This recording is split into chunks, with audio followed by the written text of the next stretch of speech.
കോഴിക്കോട് താമരശ്ശേരിയിൽ സ്വകാര്യ ബസ് ജീവനക്കാർ വിദ്യാർത്ഥിയെ മർദ്ദിച്ചു. Koodathai saint Mary's higher secondary സ്കൂളിലെ 9ാം ക്ലാസ് വിദ്യാർത്ഥിക്കാണ് മർദ്ദനമേറ്റത്.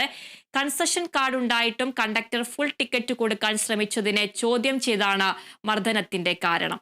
ഓമശ്ശേരി താമരശ്ശേരി കൊടുവള്ളി റൂട്ടിൽ ഓടുന്ന അസാറോ എന്ന ബസ്സിലെ കണ്ടക്ടർക്കെതിരെയാണ് പരാതി. പരിക്കേറ്റ വിദ്യാർത്ഥിയെ ആശുപത്രിയിൽ പ്രവേശിപ്പിച്ചു. സംഭവത്തിൽ താമരശ്ശേരി പോലീസിൽ പരാതി നൽകി. എല്ലാവരും കയറി കഴിഞ്ഞിട്ട് അവസാനം വണ്ടി എടുക്കാൻ നേരത്ത് കയറിയാൽ മതി എന്നാണ് പറഞ്ഞത്.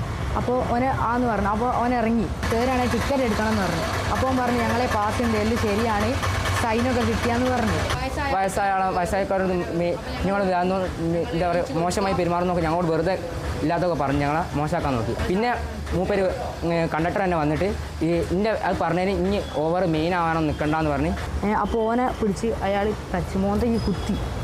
അതാണ് ഉണ്ടായത്. എന്നിട്ട് ഓല് പറഞ്ഞ് കേസ് കൊടുക്കുകയാണെങ്കിൽ കേസ് കൊടുത്തോ, ഞങ്ങൾക്ക് ഒരു കുഴപ്പമില്ല എന്നൊക്കെ പറഞ്ഞു.